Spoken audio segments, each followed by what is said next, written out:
midst of all your other interests and responsibilities. So thank you. As a nation and as a state, we're at a crossroads, and the decisions that we have in front of us affect the choices that will be available to us in the future. One of the choices that we have before us is our state Democratic Party chair. That's why Kimberly is joining us this evening.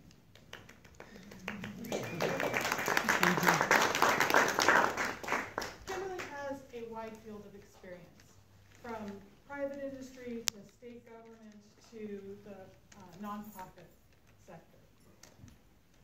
In terms of the California State Party, she currently serves as the recording secretary for the African American Caucus.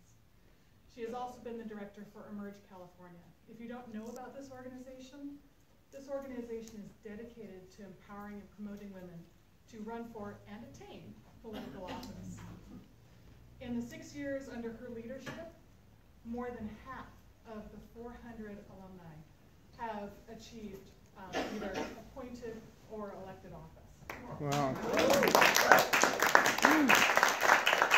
She also has a strong commitment to diversifying the political landscape such that it reflects the diversity in our state.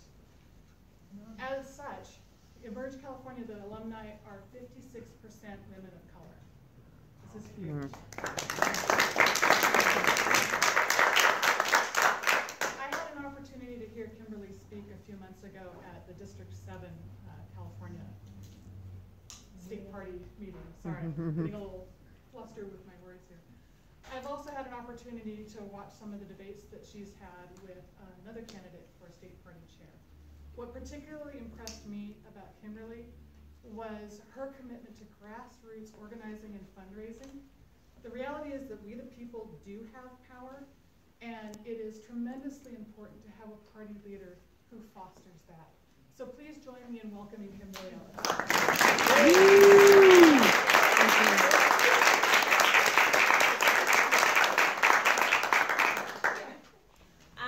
I want to thank you, Jen, for helping to coordinate today. Jen is a sister-in-law with Ann Kepner, who is an Emerge graduate, who's also a dear friend of mine. And I want to give a special shout out to Sally as well from the Nurses, California Nurses Association. CNA was actually the very first statewide organization to endorse this campaign early. And so I'm so grateful to them for that, and to nurses for everything you do for our communities to make them strong and healthy. And I want to say very loudly and proudly, we definitely need single payer Medicare for all. Yeah. Yes. And I want to thank all of you who have taken time out of your busy schedule to join us this evening. You know, as Jen was saying, we are truly at a crossroads right now in so many ways. I quit my job 3 weeks ago. Yeah, yes. Congratulations. I had served for the past 7 years as the executive director of Emerge California, and as Jen was saying, we are an organization that was dedicated to recruiting and grooming the next generation of Democratic women leaders in this state, filling the pipeline, building the bench. And I was sharing with someone the other day how Emerge even started, because it's really a fascinating story. Emerge was started because the founders went to the California Democratic Party, and they went to the National Democratic Party back in 2002, and they said, hey guys, you know, it's really interesting that in San Francisco, which is arguably one of the most progressive places on the planet, that at that time only 2 out of 11 of the women supervisors were women. And they said, you know, what's going on, what can we do here? Women either didn't know where to start, or they, if they had the inclination, they didn't know how to get involved. They also were not recruited to run for office at the same rates that men are recruited to run for office. And another really interesting fact that they found out was that the Republicans had been grooming and training and running women for about 20 years. And so they went to the Democratic Party and they said, hey, don't you think it's a good idea if we started building our own bench and creating our farm team? And the Democratic Party at that time said, you know, we think that's a great idea, but we're not interested in funding it, so you go do it. So they did. And that's how Emerge actually got started. But in the 15 years that Emerge has been around here in California, we've trained over 400 women. Very proud of the fact that half of those women currently serve in elected office today. 56% of them are women of color. It's incredibly important to us that our leadership actually look like California and be diversified in that way. And I had the pleasure to serve as the executive director for 7 years, and during my tenure we expanded the program statewide. We went from what was a program that serviced about 7 or 8 counties in and around San Francisco to one that today services the entire state of California, with plans to be in 4 regions by 2020. Northern California, which would be Sacramento all the way up to the Oregon border, the Bay Area, the Central Valley, which is an area we desperately need to get into. It's an area that, quite frankly, the Republicans have been in for several years now. In Southern California, between those 4 regions, recruiting and training upwards of 200 women every single year to run for and win local office, because it's incredibly important that we as Democrats continue to build the bench of local talent, and especially to get more women elected. Because we all know that in terms of political parity, there is a lot of work to do. Women are 52% of the population, so sorry guys, we are the majority. But we only represent 18% of Congress. That puts us 99th in the world in terms of female representation at the federal level. We're behind countries like China, Afghanistan, Indonesia, Serbia. At this rate, it will take us about 106 years to reach parity. And I think all anyone has to do is read the latest tweet that came out at 3 a.m. To know that we don't have 106 years to wait. We really need all of the talent, all of the energy between both genders to be active and engaged in our politics. But Emerge California, one of the things I'm most proud of is, even though it's important to work on political parity, and certainly we are doing our part to make sure we are leveling the playing field, even more important is the research, which shows that if you want to create societies that are more fair, more equitable, and more just for the entire community, the quickest and most efficient way to do that is by getting pro-choice, progressive, democratic women elected. And that is what Emerge California is all about. It's about impacting policy to make sure that we are creating equity for everybody. And so during my 7 years, I was able to help expand the program statewide. We now have men serving on the board of directors, which was something I was very instrumental in making happen. I believe it's important to have women talking about the importance of getting more women elected. I think it's equally important to have male allies and ambassadors in the community also talking about that. And we were able to also quadruple the budget in the 7 years that I served at Emerge California. And so after 7 years of recruiting and training and grooming and supporting the next generation of female political leadership, I am now ready to take my strong organizational and management skills, my fundraising prowess, and my open and inclusive leadership style, and help move the California Democratic Party to its next level of greatness.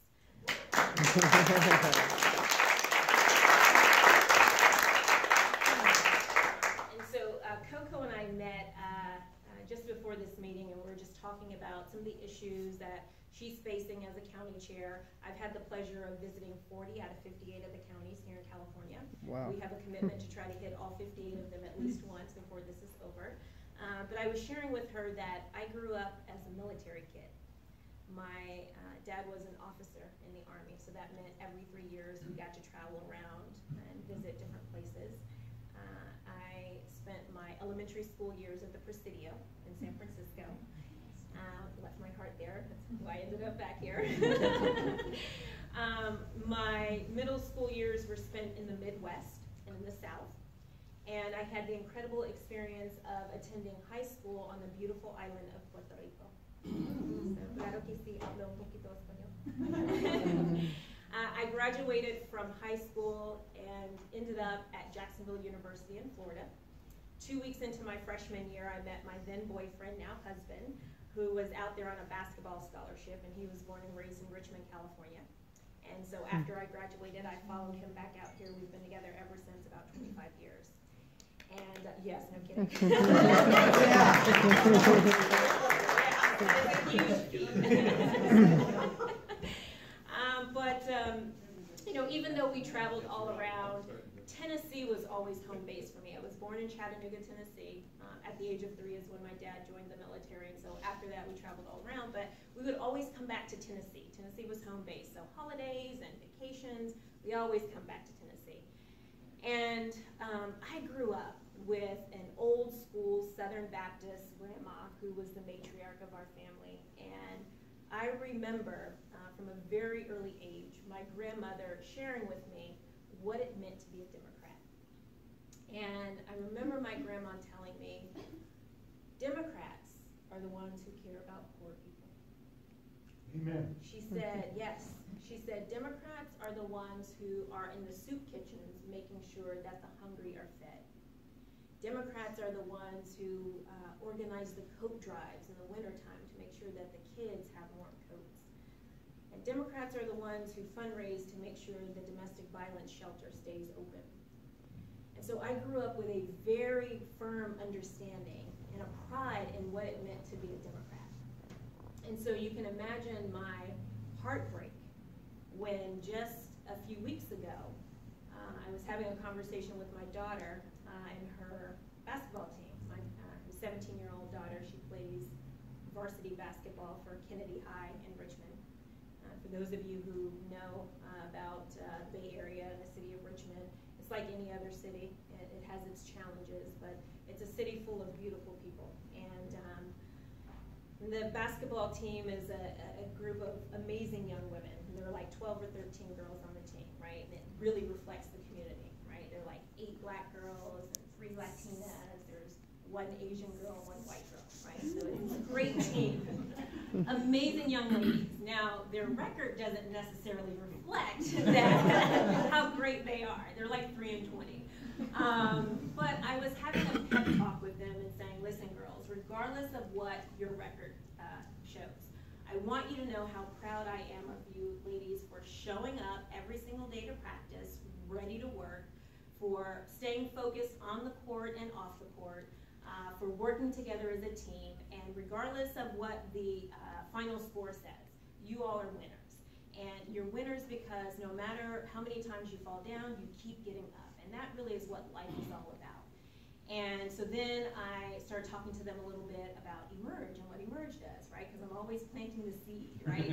As early and often as possible. So I talked to them about Emerge, and you should think about a career in politics. And you know, Emerge trains Democratic women to run for office. And one of my daughter's teammates raised her hand, and she said, well, I don't really see a difference. What's the difference between Democrats and Republicans? Whoa. Whoa is right, right? And like in that moment, my heart sank, and I thought for a few seconds, and it like crystallized for me. It was like the difference between this generation and when I grew up is that the Democratic Party as an institution has failed to distinguish ourselves from the other side, right? We have failed to make it very clear that we are the party of the poor, that we are the party of the working class, that we are the party that cares about those who don't have. We are the party that will reach back and bring people up.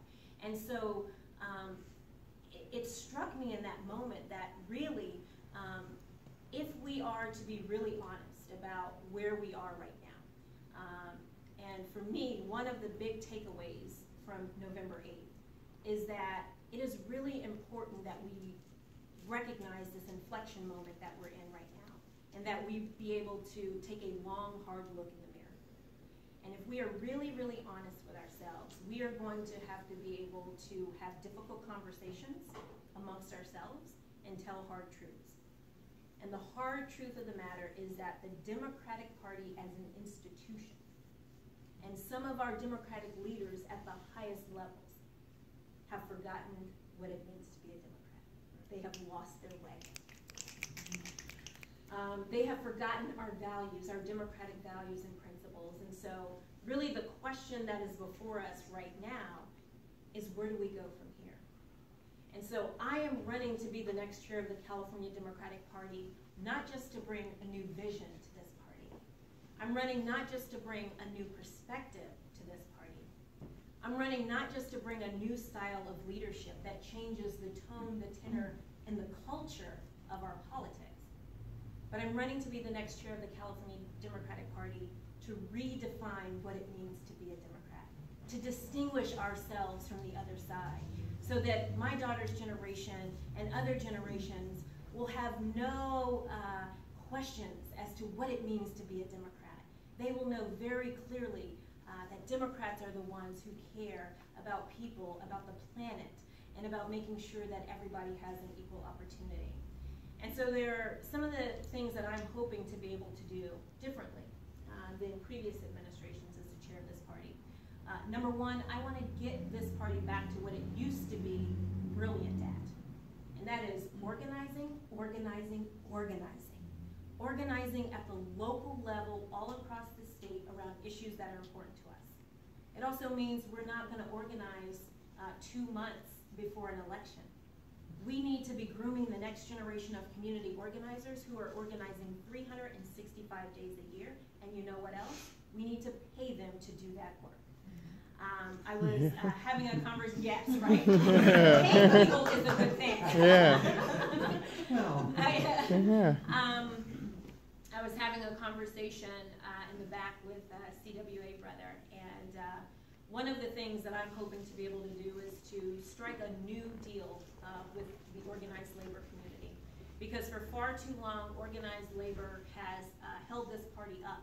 And we have leaned on the labor community for too much to do this organizing, to give us their money, their sweat equity in terms of their members to go out there, and they haven't got a lot of stuff in return. And so I want the party to get back to organizing so that we can relieve some of the burden off of organized labor so they can continue to complement that work in the community. One of the other things that I'm hoping to be able to do, I just came off of a 6-day road trip to the Central Valley. We visited Modesto, Madera, Turlock, Fresno, Bakersfield. One of the things that I found out is that Kern County, where Bakersfield is at, has the worst air quality in the entire nation. Right here in the Golden State of California. And so I want to make sure that as a party, we are not just focusing on the easy wins. I was sharing with someone the other day, they were like, oh, well, California, you know, big, blue, progressive, democratic California. I said, actually, let me correct the record. California is a state with blue coasts, right? All along the coastline, it's blue, democratic strongholds. But once you start moving eastwardly, the counties start turning purple, and they're red, and then we have our rural counties. Well, as a party, I want us to get away from just investing in the easy counties. It is not hard to win as a Democrat in the San Francisco Bay Area, okay? Let me just tell you, it is not, right? It is not hard to win as a Democrat in LA County. But what about the Central Valley, where we have the numbers in terms of the demographics to be able to win? Any particular reason why we're not investing there? You know, a little secret that most people don't know is that at the local level in California today, the majority of elected officials are Republicans. Yes. That is because they have been masterful at playing the long game. It is time that we as the Democratic Party start playing the long game. And so that means investing in purple counties and red counties and rural counties today for wins that we will see down the line. And so I want to make sure that we are not just investing in those blue counties, but we start investing to build out the infrastructure. And it's not enough to just recruit and train and turn out Democratic candidates. We also need to build the infrastructure to support that. When I worked at Emerge California, we were part of a collaborative that worked in Orange County. And the collaborative had 4 groups: Wellstone Action, Progressive Majority, NALP, N-A-L-P, which stands for New American Leaders Project, and Emerge California. And the 4 of those organizations worked to build the political landscape altogether. So it wasn't just candidates, but it was campaign managers, it was fundraisers, it was treasurers, it was folks who could help with media and messaging, because we also need that as well. What we found out in Orange County was that wasn't there. And so the Democratic candidates that were turning out in Orange County, they had to use Republican operatives to run their campaigns. And so there's no wonder they were losing, right? And so we need to make sure, the Democratic Party needs to make sure that we are investing in infrastructure development in those areas so we can start winning campaigns. We have to get out of the mindset of just thinking about the next election cycle and the next election cycle and really take a step back and start playing the long game and investing today for the future. Third, I'd like to democratize the Democratic Party. Coco and I were talking about this, and Glenn and I actually were having a great conversation about this as well. There are actually a lot of very surprising ways in which the Democratic Party is not very democratic. Glenn and I were talking about, I was sharing with him one of the trainers at Emerge California. She's a 70-year-old lesbian fire chief from a little town called Cuesta in New Mexico. And she's our diversity trainer, and one of the things that she shares with the Emerge class, one of the questions that she puts before them is, who chooses the choices we choose? Who chooses the choices we choose? And she talked about growing up how she had 4 career choices. She could be a nurse, she could be a teacher, she could be a secretary, or she could be a stay-at-home mom. In her mind, she thought those were choices, right? She had choices to choose from, but who chose those choices from which she had to choose? And so we talked about this in the context of this party. That sometimes this party acts as gatekeepers and puts before us false choices, right?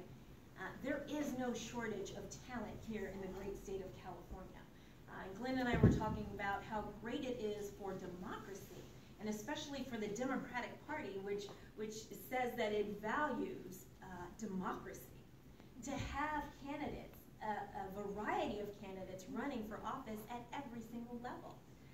And so I want to make sure that we are looking for ways to open this party up to the energy and excitement and different perspectives and views of people who want to come in. Here's another interesting thing that I found out. You know, there are many standing committees on within the California Democratic Party. Some of the bigger ones are the Rules Committee, Resolutions, and Platform. Did you know that on those standing committees in the party, the chair of the California Democratic Party gets to choose every single member of every single committee and every single chair and co-chair of every single committee in the party? It doesn't sound very democratic to me, right? So I want to look for ways that we can open that process up. If there are 30 seats on a committee, maybe the chair gets 10 appointments. But how about we open up another 10 to the delegation at large to be able to run to have those seats? And how about we open up another 10 to the caucuses within the party to have people representing the caucuses? But looking for ways that we can open this party up and democratize it. One of the other things that I'm hoping to be able to do, most of you probably know how the chair of the party is voted on, and that this is not an open vote. There are only 3,500 people who actually get to determine who the chair is. Those 3,500 people are bucketed, if you will, in 3 buckets: the Assembly District delegates, the Central Committee delegates, and the PLEO delegates. P-L-E-O stands for Party Leaders and Elected Officials. Well, another term for PLEOs is superdelegates, right? I want to get rid of superdelegates, right? Yay! Elected officials should be treated the same that us regular folks are treated, meaning one person, one vote. And so I want to look for ways to get rid of superdelegates and also to add some additional membership buckets. I've been talking with a lot of young folks who are very interested in getting involved in this party, and there are age limitations and requirements. How about we have another membership of delegates where it's 14 to 19-year-olds that we're targeting to try to get them active and engaged in this party? There's no reason why we shouldn't open this party up and allow anybody, whatever your age, your race, your gender, your background, to be able to give to this party in the ways that are meaningful to them. And so I want to look for ways that we can democratize the Democratic Party. And then finally, one of the things that I think is really close to my heart, And I think is really important when we think about the moment in time that we're in right now. Is I want to use the platform that the chair gets and the microphone and the megaphone that the chair gets to be able to hold our democratic elected officials accountable to the people.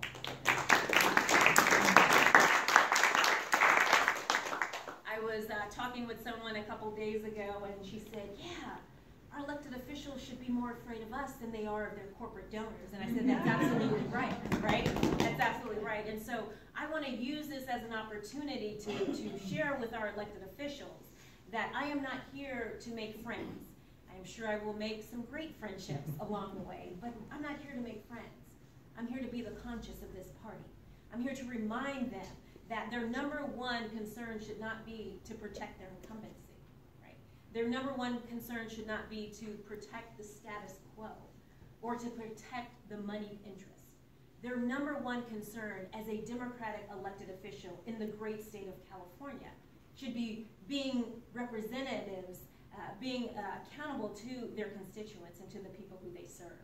That should be their #1 concern. And so I want to use this as an opportunity to remind them of that, as an opportunity to keep us honest and to keep them accountable. One of the other interesting things that I found out about our party, our Democratic endorsed candidates are not even required to read our party platform. Yeah, imagine that.